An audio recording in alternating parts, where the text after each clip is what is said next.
Hai, Assalamualaikum warahmatullahi wabarakatuh. Perkenalkan, nama saya Rizky Ayu Wulandari. Saat ini saya bersekolah di Poltekkes Malang, jurusan D3 RMIK. Pada kesempatan kali ini saya akan berbagi informasi mengenai penyakit kolera.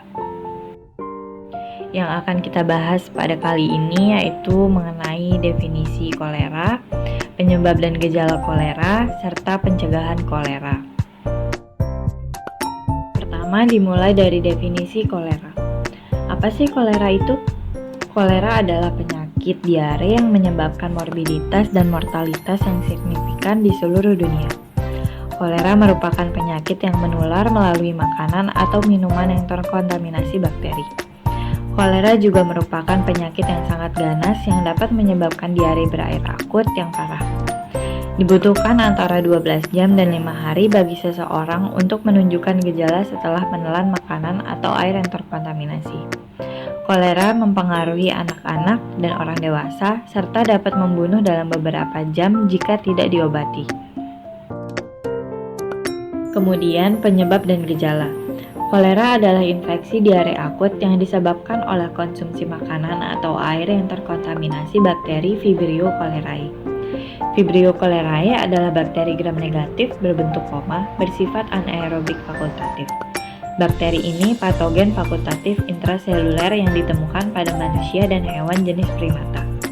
Vibrio cholerae pertama kali diisolasi karena kasus diare.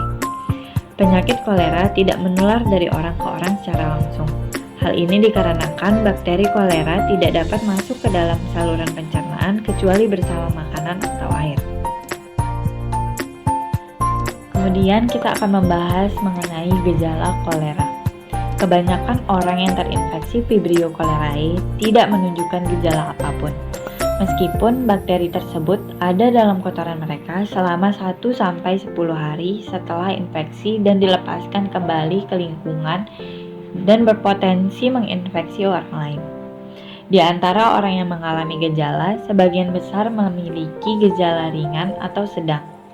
Sementara sebagian kecil mengalami diare cair akut dengan dehidrasi berat. Hal ini dapat menyebabkan kematian jika tidak ditangani. Beberapa gejala kolera yaitu diare, kekurangan cairan dalam tubuh, mual, muntah, dan kram perut. Gejala kolera pada anak-anak seringkali lebih berat dibandingkan dengan orang dewasa. Anak-anak yang terkena kolera lebih rentan terkena gula darah rendah atau hipoglikemia, yang bisa menyebabkan kejang dan penurunan kesadaran. Selanjutnya, kita akan membahas bagaimana cara mencegah penyakit kolera dan apa saja langkah-langkah yang harus dilakukan untuk mencegah penyakit kolera.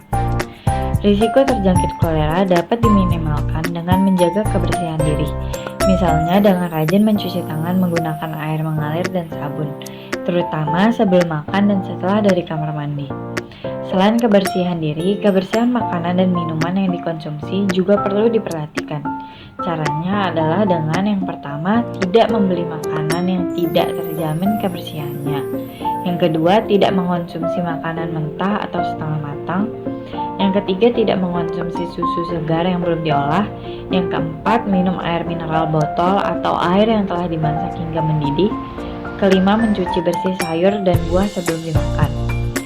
Agar lebih terlindungi dari penyakit ini, teman-teman dapat menjalani vaksinasi kolera, terutama apabila teman-teman tinggal di daerah yang banyak kasus kolera.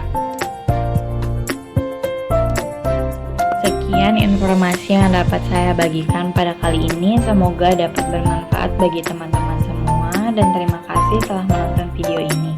Wassalamualaikum warahmatullahi wabarakatuh.